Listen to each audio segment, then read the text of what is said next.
One of the best things about retro gaming is that you'll find games based on your favorite franchises that you've never heard about, but end up being underrated gems once you try them out. And one of the best cases that I've experienced recently is with Alien's Infestation for the Nintendo DS. Developed by WayForward, the same devs behind the Shantae series, this is a Metroidvania based on the Alien franchise, which for those who are unaware, 1979's Alien is my favorite movie of all time. And as a huge Alien fan, I've never heard of this game until last year. And when I find out that it was a Metroidvania, I had to try it out. And in the end, I ended up really enjoying it, despite the fact that, yes, the game is on the shorter side, but it is still a pretty enjoyable time. So let's have an excuse to play this underrated and obscured game again by getting all 40 achievements, which is possible thanks to the RetroAchievements website, which allows you to get achievements for your favorite retro games from the NES to the Nintendo Wii with everything in between. And as usual, we will be getting these achievements in hardcore mode, which is the only way to master these games. So unlike the Metroid games we've mastered so far, this set has more extra achievements, encouraging more exploration instead of speeding through the game like every modern Metroidvania having a speedrun achievement. Not to mention that this game has a more slower pace compared to other Metroidvania games like Hollow Knight and the Guacamelee duology. However, that being said, this game also features a very interesting game mechanic to the point that it actually differentiates it from other Metroidvanias. So, if you enjoyed this video, subscribe for more RetroAchievement masteries, and don't forget to check my Wolf Archives channel for the full playthrough. I'm Jonathan Wolf, and I'm on a quest to prove to the world that I'm good at video games by mastering retro games. And let's return to the Alien franchise with the best Metroidvania game you've never played. So this game takes place after the events from Aliens, where the USS Sephora tracks down the location of the USS Sulaco, which has drifted away into space when it was supposed to land on a space gateway but never arrived. And considering the strange readings and reports about what happened on the Sulaco after the expedition to planet LV-426, Marine Squad Fireteam Fox is sent to the Sulaco to try to figure out what the heck is going on the ship. And as we arrive at the Sulaco, we get introduced to Lieutenant Colonel Patrick Steele, our commanding officer for this mission, where we must locate a missing life form that was identified by the radars. And as we begin, we must choose one of our teammates to take the lead and go into the abyss. The four Marines have no real differences except that one of them is a female, so it's up to you as to what Marine you want to play as. So as we begin, we see that the ship is currently on lockdown, but once Steele clears the lockdown up, now we can explore the Sulaco. But because this is a Metroidvania, we won't be able to explore all of it until we acquire the proper tools for our arsenal. So for now on, we head through the linear pathway and get a cat jump scare, as well as our first elevator access card, which will allow us to interact with level 1 elevators, giving us access to more areas of the ship. And as we make our way to the first elevator, we come across a computer room, which will allow us to change weapons the Marine we're playing as, but more importantly, save our game, which is going to be a very important feature, especially with certain achievements as well as the gimmick of this game, which I will refer to later. So heading down the elevator, we experience some turbulence as we later get trapped with no place to go. Thankfully though, we have some very conveniently grenades falling from the sky that we can use to blow up these vent covers, giving us access to the vent system of the Sulaco, but also reach a brand new section, which after traversing through another vent, we arrive at a terminal that will give us the full map of the Sulaco as well as our first achievement.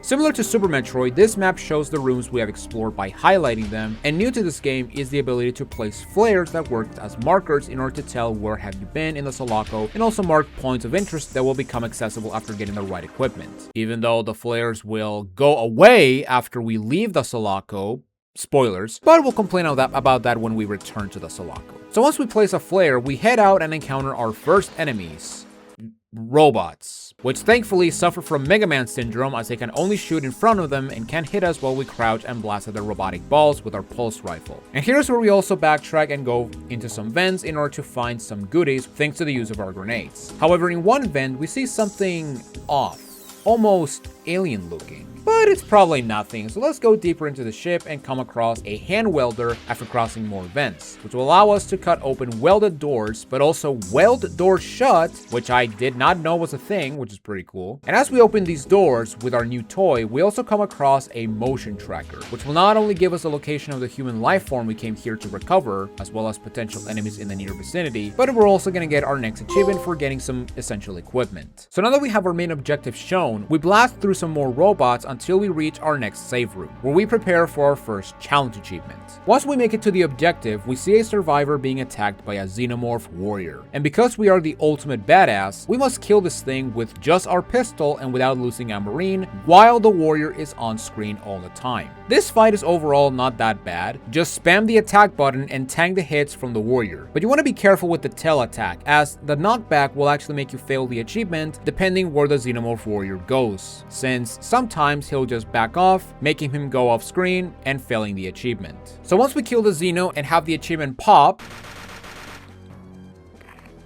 there we go.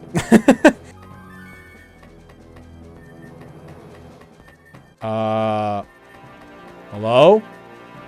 Achievement? Well, that didn't work. Wait. What happened to my achievement? I did what you told me to, video game. And have the achievement pop after doing the correct thing and not popping the first time, which unfortunately is not the only instance of the achievements not popping in this game. We collect a level 2 access card and get told by Steel about the whereabouts of our survivor. But before heading there, we climb down this ladder and we come across another Marine, Private First Class, and my wife, Amber Fisher. And here is where we get into one of the most interesting aspects about this game. So at the start of every mission and in save rooms, you can choose one of 4 Marines to take the lead and become your playable Marine. However, if the Marine you're playing as loses all of its health, instead of returning to a checkpoint, the Marine you're playing will actually die, causing you to select another Marine to replace your downed soldier and continue on with your mission. But as you go through the game, you'll encounter other Marines that got separated from their teams and will give you access to some supplies like health and ammo. But if you have less than 4 Marines on your team, you can actually recruit them and make them part of your team. And considering that every Marine has a different personality, makes it worth trying to either talk to them or even recruit them if you can to get some different dialogues throughout the game. However, because we have a full squad, we cannot recruit Fisher, but we want to remember she's here in case we suffer a Marine casualty. Which means that yes, this game, for being a Metroidvania game, actually has a permadeath mechanic, something very similar to games like XCOM or Fire Emblem. So now that we have access to the level 2 elevators, now we can go into new areas of the Sulaco. But now's the point where the creatures come out, as we now get surprised by Xenos as we make our way to the objective in order to rescue the survivor from before. And as we make our way to her, we encounter another Marine, Corporal John Lawson, and by meeting with him and Fisher, we should get an achievement for meeting all Marines for mission 1. Roger that, good luck.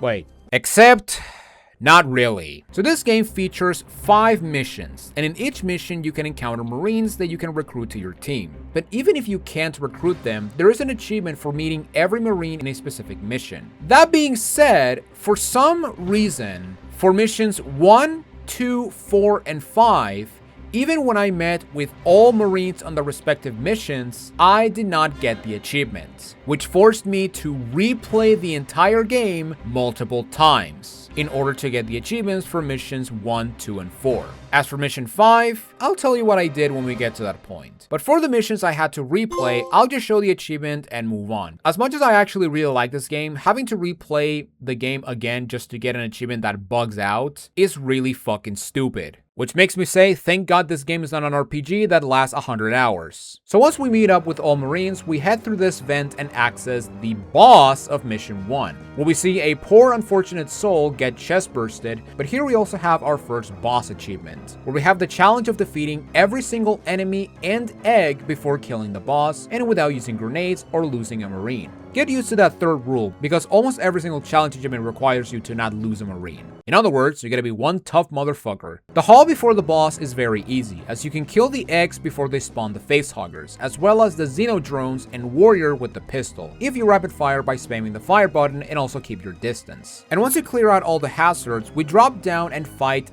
the motherfucking Queen Alien. Keep in mind, this is still level 1, and here's where we get into the hard part, as we must kill the facehuggers and the eggs before killing the queen, since the achievement specifically requires you to kill everything before you take down the bitch herself. And for this part, just run back and forward while crouching in order to hit the spiders and the eggs. And once all of them are dead, it is time to fight Queenie. Depending on how much damage you took while killing the eggs, the Queen fight can be very scary. But there's actually a very easy method to deal with her and not take damage, in the best case scenario. By standing on the right side, press L to lock your movement and aim up to hit the Queen's crown?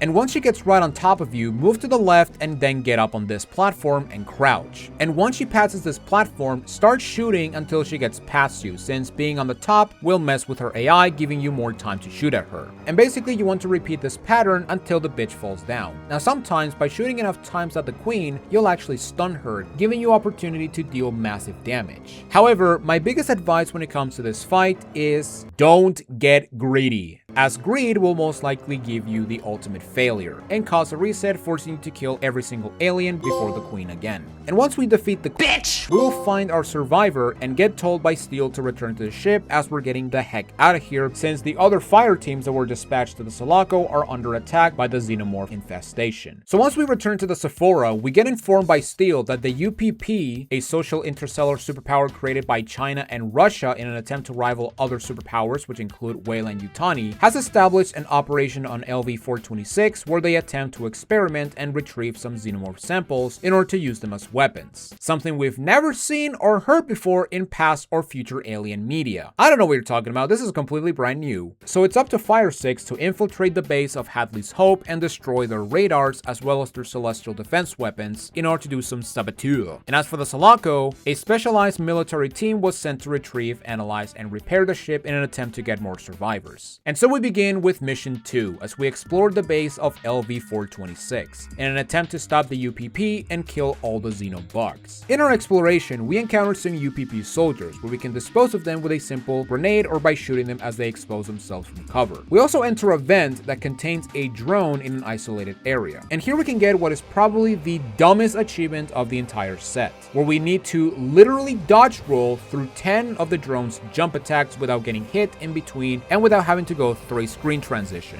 I decided to get this achievement in this room because this crawl space is a safe place where I can recharge my stamina and wait out the drone's attack so that I time myself with the attacks and dodge roll through them without consequences. But the reason this achievement is very stupid is mainly because of the questionable inconsistency of iframes, where sometimes you can dodge perfectly through the attack, but sometimes you get PTSD flashbacks of Dark Souls 2 where you forgot to level up your adaptability. And as someone who loves Dark Souls 2, this hurts my soul. But eventually, after some very annoying, questionable hitboxes and 3 marine deaths,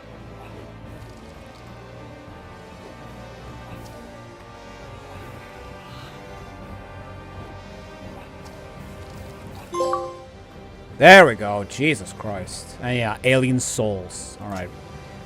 You do not deserve to die to my bullets, jackass. So, moving on from that travesty, we head inside this vent and acquire a TNR lamp, which will allow you to light up some dark rooms and continue exploring the base. So with this new source of vision, we head into a dark room, and inside a vent we will find our first weapon upgrade kit, which will upgrade your currently equipped weapon and make it more powerful up to 3 times, giving you an achievement for upgrading every weapon in the game. So make sure you explore each location for these kits, since they will help you, especially against bosses for missions 2 and 4. Heading to the top of the starting complex, we get to the save room but also encounter a brand new weapon, the shotgun, which we can equip after visiting the save room. And going across the save room, we encounter our next Marine, which we can add to our squad after all of our deaths during the Souls achievement, Sergeant J. Hennick. And with our new recruit, we continue through the base and come across the map, giving us a better sense of direction. And to the right side of the map, we come across a guy taking a shower that will give us an access card for his towel. And this card will give us full access to the rest of the base.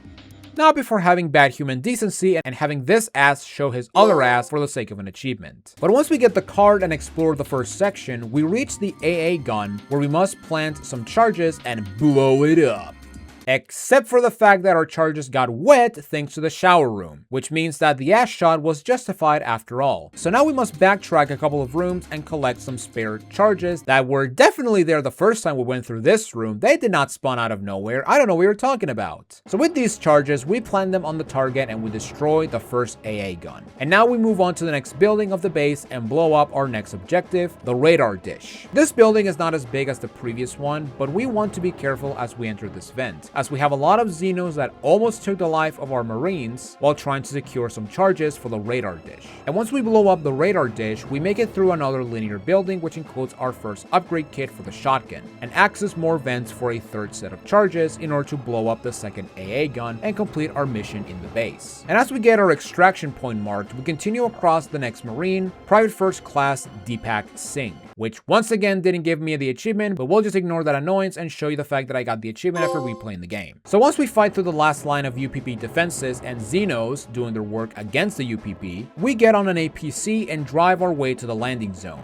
Unfortunately, the road to the LZ is not bug-free, as we need to aim the main cannon with our touchscreen and kill all the Xenos before they tear down the APC. And here we have the challenge of making it to the end without moving to the left and not having the APC take more than 3 hits. Overall, this challenge is very easy. Just aim at the Xenos with the touchscreen that come from the right, and once they start appearing from the left, move the APC all the way to the right and literally tank the enemies that come from the right, as the grand majority of the Xenos will start coming from the left. And as long as you kill every Xeno from the left, you'll get this one no problem. But as we make it through the rough terrain, we lose control of the APC and crash into the Bone Ship, which, considering this is an Alien game, must have an obligatory space jockey cameo. Only this time, we must fight the alien that came out of the jockey himself. And here's where we get our second boss, the Space Jockey Alien, or as I like to call it, the Elephant Alien because of its penis nose. And for this fight, we have the same challenge as the Queen, where we must kill it without a Marine death, but using only the shotgun to deal damage. Just like the Queen, you must first get rid of the facehuggers so that the fight becomes more doable. And as for the Elephant Alien himself, just lure out his attacks and strike him during his recovery, after every attack. And similar to the Queen boss, just take your time and don't get greedy. And this fight will also go very quickly if you decided to upgrade the shotgun with the upgrade kits. Unlike me, where I used an upgrade kit for the pistol because I forgot to pick up the shotgun because I forgot where the shotgun was. So there you go, leave me alone.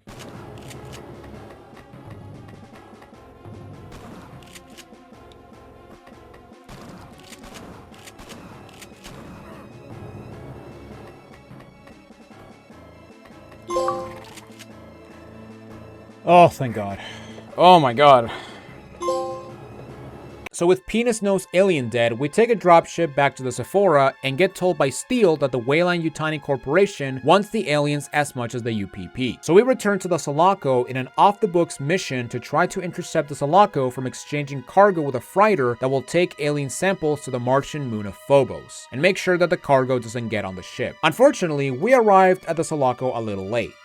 6 hours late to be precise, as the Sulaco already made contact and now the cargo is inside the ship. So now we must head into the cargo hold of the Sulaco and try to destroy the newly arrived Xenomorph presence. Here we also meet with Sean Davis, generic company man, and definitely not someone that will become a nuisance later down the road, especially since he threatens us from doing our job and getting rid of the infestation. But after hearing his stupid ass ramble, Steele instructs us to check the cargo hold while he scans the ship for the location of the Xeno specimens. And as we head to the bottom of the ship, we recruit my girl Fisher to the fire squad. And then we put our light to good use as we fight through the Xeno infestation in the shooting ranges and nature room, zoo, I have no idea. And once we arrive at the cargo hold, we come across a flamethrower, which is a very important weapon as it is able to destroy these strange goo found in certain doors throughout the ship, allowing you to access new areas like the main hangar, which is where Steele wants us to go next, as he's picking up some strange readings coming from that location. And as we backtrack while burning some goo, we go into a prison cell and get our first upgrade kit for the flamethrower, as well as meet up with our first Marine from Mission 3, Private First Class Zoe Kennedy. And as we make our way to the hangar, we get contacted by Private Jimmy, who we met at the beginning of the mission, warning us that the cargo was let loose and now aliens are all over the ship, spreading at a ludicrous level. But even though the situation went from bad to very bad, we still push, or burn in my case, through the opposition. with the bonus of getting another upgrade kit for the flamethrower, putting it at level 2. And once we reach the top hangar, we collect a level 3 access card, which will allow us to reach the bottom hangar, which has some strange readings that need to be checked. But before heading down, we enter a vent next to the elevator and get our final upgrade kit for the flamethrower, which will put it at +3 and also give us an achievement. And as we reach the hangar, we come across the second Marine from Mission 3, Private First Class Angel Sinis, which will actually give us the Marine achievement without the need to replay the game from scratch. Hallelujah!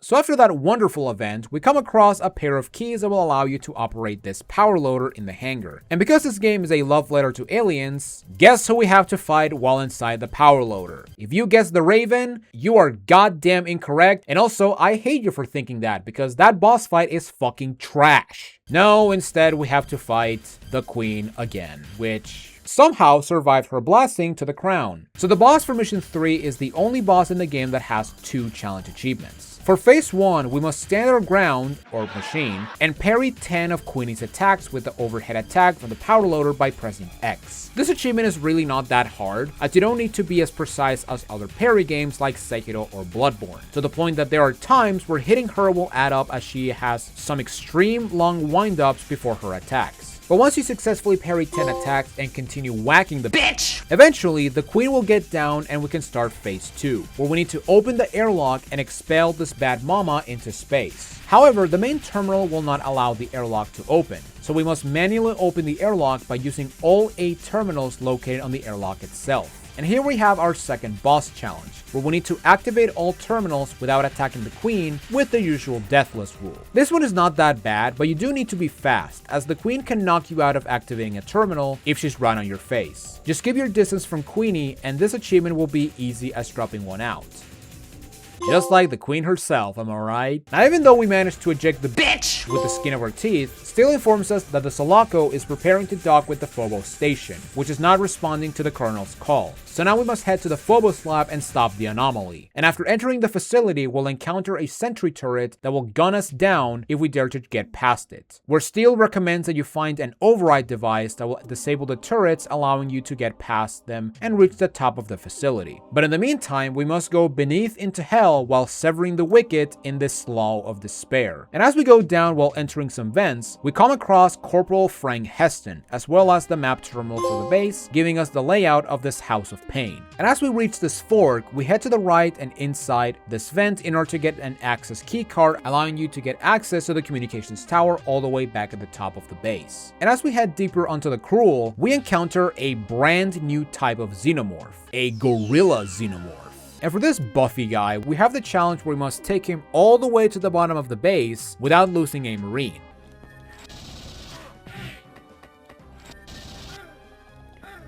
No, don't kill it. Don't kill it. And if it wasn't obvious, without killing it. This achievement may look scary and iffy, but there's actually a very easy strategy for this achievement. As soon as the chase begins, lure the gorilla to the next floor and then head back up and enter this vent on the right to reset the gorilla's position once you return. After that, go all the way down, which will have a save room as well as our final new weapon, the smart gun. And once you save your game at the bottom, head back up to the gorilla's level while killing every Xeno on every floor. That way, you'll have a clear path for you and the gorilla, as you don't have to deal with the xenomorphs stunning you. Once we found upgrade packs, we have to switch to the other guns.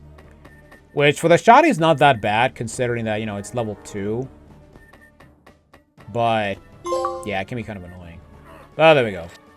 Monkey escort mission. So once we take our monkey friend to the bottom, we head to the left and inside this vent, where we'll find the override device, allowing us to go past the sentry guns and reach the top of the facility. And as we head up, we get 2 upgrade kits for the smart gun by heading through some vents. And through the vent on the left in the same level as the first gorilla, we will also encounter our next Marine, Private First Class Maylin Chow, where we once again do not get the achievement, forcing me to do another fucking playthrough. Oh my god, I'm getting so sick of this. But But ignoring that annoyance, after heading back to the top, we go past the sentry gun and get the last upgrade kit for the smart gun, giving us another achievement. So with the smart gun at full power, we climb the communications tower while dealing with more monkey aliens, as well as get our second upgrade for the pistol. And once we reach the top safe room, we switch to the flamethrower and prepare for the boss. As reaching the top, we fight against the Gorilla King, and what I would say is the hardest boss of the game, and also the hardest boss achievement of the game. For this fight, we have a similar achievement to the penis nose alien from mission 2, where we must beat this damn dirty ape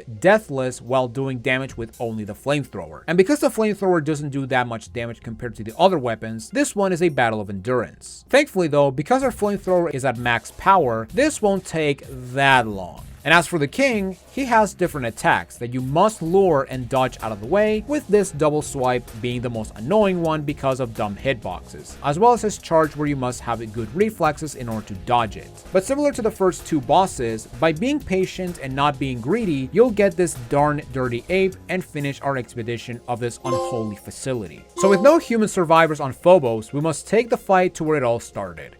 The USS Sulaco, with the primal objective being to destroy the infestation before it's too late. So returning to the ship to end things, we get confronted by Sean Davis, generic company man, as he will try to stop us from doing our job. And after killing his special forces, we now have to chase him down and see if there's a way to get rid of the Xeno infestation. But before we head to our objective, we ride this elevator at the beginning and get the final upgrade kit for our pistol, putting it at level 3 and giving us another achievement. And as we make our way through the objective, you may notice that once we ride this elevator down, a challenge achievement will now be active. And for the active achievement, we basically need to kill 2 xenomorphs with a power loader's thrust attack and without firing our weapons. This achievement will go away if you use your weapons, even if xenos are not on the nearby vicinity. But as soon as the elevator reaches the bottom, haul ass to the right while avoiding the 2 xenos we'll use for this achievement, and then get on the power loader, which is conveniently in this area, and just spam Y to knock them away until they burst into pieces. Now, if the xenos didn't follow you all the way, you can lure them by peeking to the room they spawned and get back on the power loader in order to get this very easy achievement. Which, fun fact, if you actually kill both of them at the same time, you will not get the achievement, which is actually something that happened to me when I first played this game for my personal account. So after playing ping pong with some Xenos, we used the power loader to smash the crate and finally get the wrench we saw back in mission 1, allowing us to get rid of the gas leaks and explore more areas of the Sulaco. And this is the point where the Sulaco starts to open up and we can now start to get some items that were teasing us from the start, like this level 4 access card back at the top, as well as our first upgrade kit for the pulse rifle, and also return to the cell blocks and recruit Kennedy for our squad after saying kick the bucket. While we're making our way to the top with the wrench, we also encounter some debris that our grenades can't break. So Steele suggests we get special charges which are located on the armory on the left side of the ship. And as we make our way to the armory, we find our first Marine of this mission, Corporal Jeff Palms. So unlike the previous 4 missions where we have 2 Marines per mission, Mission 5 has a whopping 7 Marines we can meet and recruit. However, for the sake of the Marine achievement being bugged again, I decided to not talk to them until I have access to all Marines in the case the achievement doesn't pop up. However, that being said, I will still mention their locations when we first get to them, but I will not talk to them until we get to the very end. So heading into the left side of the ship, we have more Xeno resistance, as well as our next upgrade kit for the pulse rifle. And as we make our way to the armory, we meet our next Marine, Lance Corporal Hank Thompson, as well as our C8 charges. And with these charges, we can clear out the debris and access new areas. And as we explore the bottom left part of the ship, we find our 3rd Marine, Chief Warrant Officer Frederick Marcus, as well as a level 5 access card, which is perfect timing as Steele informs us that with the endless assault of the Xenomorphs, it's almost impossible to rid them of the ship. And to make matters worse, the Sulaco is set on a course to Mars, where the shores of hell will be unleashed and may be the catalyst to a new Doom game. Kinda stretching it, but it would be a cool crossover. So in order to stop the Sulaco from reaching the red planet, we must do the logical tactic and blow it up. To do so, we must deactivate all 4 cooling terminals so that the reactor overheats and blows up the ship from the inside. All terminals are marked with a green dot, and you now have to find your way to them. Thankfully, with our full arsenal, we can access all areas of the ship now, with the only thing that is stopping us is the occasional xenomorph ambush. And as we get the terminals, we also get the final upgrade kit for the pulse rifle and head into the hypersleep containers where we meet the 4th Marine of this mission, Lance Corporal Dave Williams. And now we head into the middle part of the ship, where we have more goo requiring the flamethrower, but we also have our next upgrade kit for the shotgun. And as we find our way to the safe room to switch to the flamethrower, we also come across the final upgrade kit for the shotgun,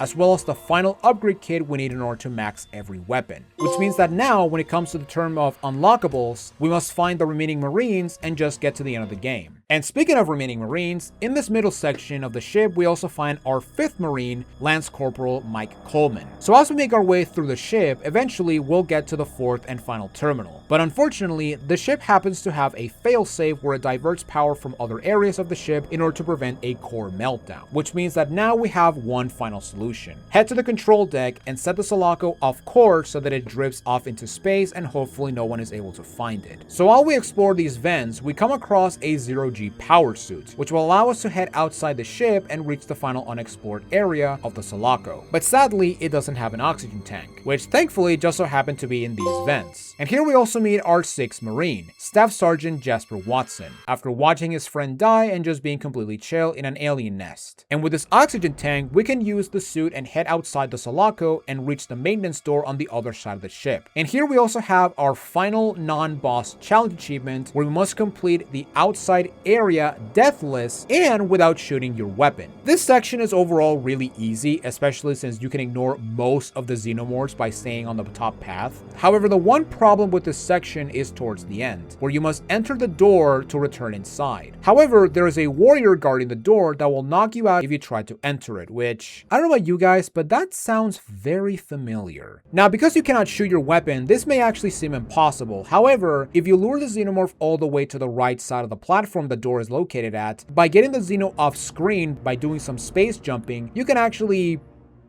despawn the Xeno, I guess, and go back inside the Sulaco and get the achievement no problem. And once we head back inside, we will acquire the final access card, which will allow us to reach the command center and give us a chance to steer the ship, preventing its arrival to Mars. So with our key in hand, we reach the command center and successfully manage to change course. Not before Davis shows up and blocks communications with Steel. Here we get the predictable reveal that Davis wants to use the Xenos as the ultimate weapon, which is just another tiresome plot device for these alien projects, and I desperately wish they would come up with something new for future movies, games, and shows, because oh my god, I am so sick and tired of it. But with the ship going off course, we now have one more objective: reach the bottom of the ship and confront Sean Davis. But before we do that, I took this time to visit all Marines in hope that I would get the achievement after meeting the 7th and final Marine, who is located right before the finale, that being the returning Private Jimmy Kim, who we met back in Mission 3. But unfortunately, and predictably, I did not get the achievement. And this is the point where I just said fuck it, and I just decided to submit a ticket in the hopes that I would not have to replay the game again.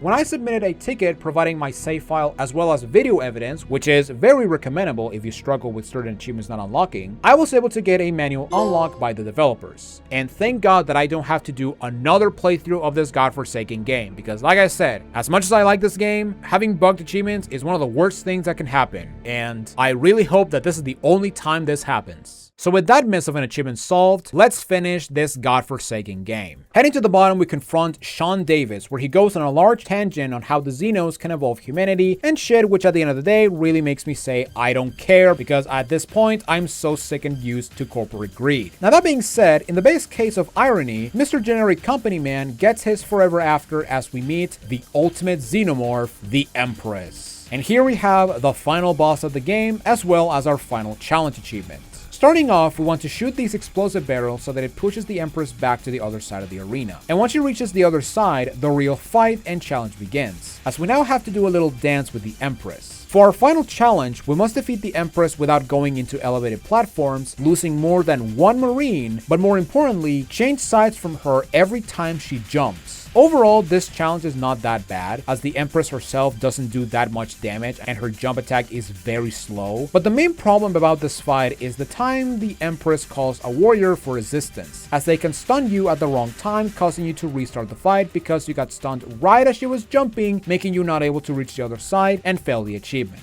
And as for the Marine death, just try to empty the smart gun and then sacrifice the current Marine you're using, and then eliminate the Empress and put an end to this infestation.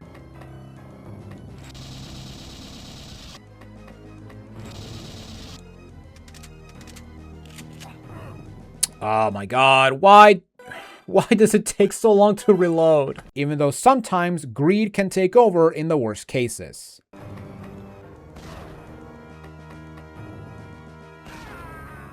And there we go.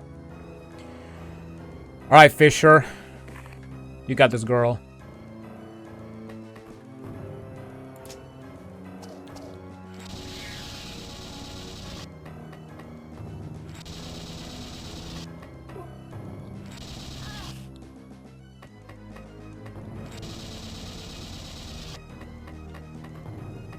And yeah, that's it. That is the last of the OG squad members. And there we go. That is it for the Empress. So with the Sulaco drifting into space and having to hear one of the best credit themes in all of video games, we are finished with the main game. However, we still have one more achievement to go. We must try to not stab our hand and get a score of 150 on the knife game. Overall, this achievement is really not that bad, as you need precision and a little bit of speed, but after enough lost fingers, you'll get this one no problem and finally master this game.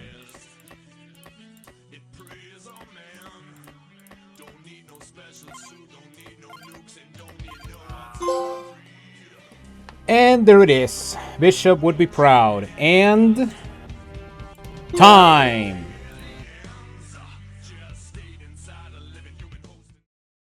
In terms of quality, I'll give this set a 9 out of 10. I love the different challenges that each mission has, like the APC challenge in Mission 2 or the Gorilla Escort in Mission 4. And I also like that we don't have the traditional damageless boss achievements, but instead we have more creative achievements that test your endurance and dodging skills. That being said, thank God there's no achievement for beating the game with either no Marine deaths or having to recruit every single Marine. Otherwise, this would have become an 8 or even a 7, just because of the many instances where losing a Marine is very easy, not to mention that considering that the Marines from Mission 2 and 4 are missable since you're never returning to LV-426 or Phobos, it would basically become a waste of time. So I'm thankful for that. Because despite the fact that an achievement set has a lot of good achievements, when it comes to quality, I'm rating the quality, not the quantity. A game can have 611 achievements, but the quality might be just a 7. In terms of difficulty, I'll give this game a 6 out of 10. Despite the annoyance of the Marine achievements not popping up, the only achievements I found hard were the Penis Nose Alien and Gorilla Boss achievements. And because you can safe scum your way if you don't want your favorite Marine to die, this makes the game overall incredibly easy. Not to mention that once you get the shotgun and you upgrade it to +2, the game becomes incredibly easy. And don't even get me started on the smart gun. And as for fun, I'll give this set a 9 out of 10. The only reason it's not a 10 is the fact that this game is overall too short, and some aliens can juggle you out of nowhere. Not to mention that the deathless achievements can be annoying, like starting bosses and the outside section for Mission 5, and the Marine achievements not popping can get you on your nerves. And as for the Hearts achievement, because dodging his attacks can be wonky, and depending on your flamethrower level, you may drag this boss more, making it more difficult, I'll give Pyromaniac for beating the Gorilla King in Mission 4 with the Flamethrower Deathless the award of the Hearts achievement of this set.